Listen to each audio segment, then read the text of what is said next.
Cette femme était un serpent. Chaque nuit, à minuit, elle se transformait en serpent vert et rampait jusqu'à la cuisine de ses voisins. Elle se glissait dans leur marmite et empoisonnait tout le repas. Le matin, monsieur et madame Johnson mangeaient ce repas et mouraient instantanément. Les voisins commençaient à se demander qui empoisonnait leur nourriture. Personne ne savait que c'était Janet qui accomplissait cet acte impossible.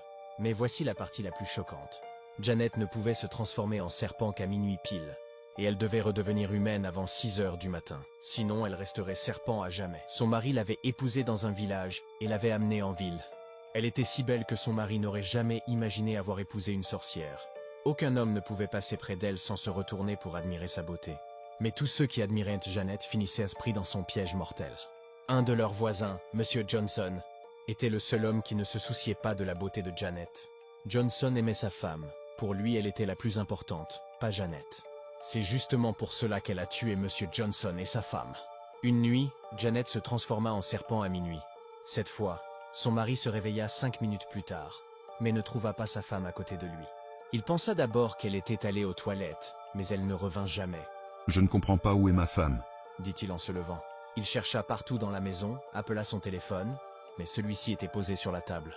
Puis il aperçut un serpent rampant vers la maison. C'était Janet, revenant de ses méfaits. Son mari ne le savait pas encore.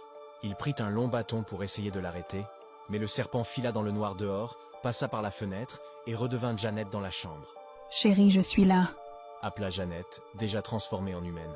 Monsieur Paul entendit sa voix et retourna dans la chambre, choqué. « Où étais-tu?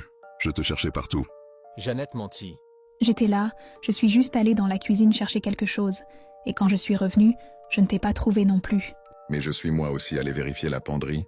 Comment se fait-il que je ne t'ai pas trouvé? Tu dois être fatigué, allons dormir. Répondit-il. Elle faisait semblant, parce que si son mari avait utilisé ce bâton pour tuer le serpent, elle ne serait peut-être plus en vie aujourd'hui. Le matin, on découvrit qu'un autre voisin était mort. La police enquêta, mais ne trouva rien. C'était la 2e fois qu'un voisin mourait mystérieusement. Tout ça, c'était Janet, et elle seule savait pourquoi elle tuait ses voisins. Janet ne se contentait pas de se transformer en serpent et de tuer ses voisins. Elle mangeait aussi des aliments que seuls les serpents mangeraient, comme de la viande crue et de petits insectes. Son mari trouvait ça vraiment bizarre, mais pensait qu'elle aimait peut-être ça. Un jour, il y a eu pire. Joséphine, la sœur de son mari, est venue leur rendre visite. Tout allait bien jusqu'à ce qu'elle découvre que Janet mangeait de la nourriture spécialement pour serpents, une abomination pour les humains selon elle. Joséphine a pensé qu'il valait mieux la confronter et la prévenir du danger. Elle ne savait pas qu'elle venait de creuser sa propre tombe. Elle lui a dit « S'il te plaît, arrête de manger ça, je tiens à toi. Tu es la femme de mon frère, ce n'est pas bon pour un humain. » Janet a crié. « Occupe-toi de tes affaires. Est-ce qu'on ne peut plus être libre de goûter ce qu'on veut ?» Joséphine est partie, surprise par la colère de Janet. Elle voulait juste l'aider. Elle est allée voir son frère et lui a dit « Tu dois empêcher ta femme de manger cette nourriture pour serpent. Tu veux la perdre, c'est mauvais pour elle. » Paul a donc averti Janet de tout arrêter. Il lui a donné un ordre strict. Mais Janet était furieuse. Elle ne pouvait pas arrêter, c'était ce qui la maintenait en vie. Elle était un serpent et devait continuer à manger ça. Elle en voulait beaucoup à la sœur de son mari.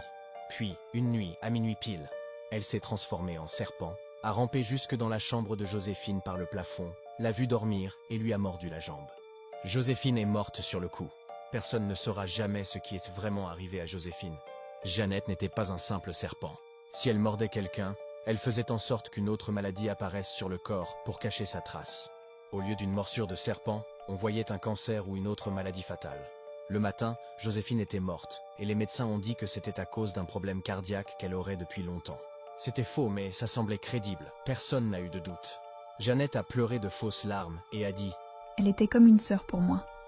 Si elle avait eu un problème cardiaque, elle nous l'aurait dit, à moi et à mon mari, on l'aurait aidée. » Quelques jours plus tard, Janet est sortie en pleine nuit, encore en serpent. Mais cette fois, ça ne s'est pas passé comme prévu. 7 hommes surveillaient le quartier depuis les morts subites. Ils ont vu un serpent vert ramper vite et ont commencé à le poursuivre.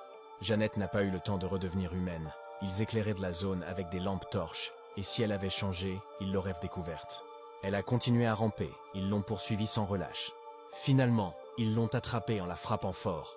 Même sous forme de serpent, Janet avait peur. Ils l'ont prise et mise dans un sac. Un des hommes a dit « On va préparer une bonne soupe de serpent avec ça. » Janet était faible, faisant semblant d'être morte. Son mari était réveillé, ne trouvait pas sa femme. Il était déjà plus de 3 heures du matin. Pensez-vous que justice sera rendue? Que va-t-il lui arriver? À suivre. N'oubliez pas de vous abonner pour ne pas manquer la suite.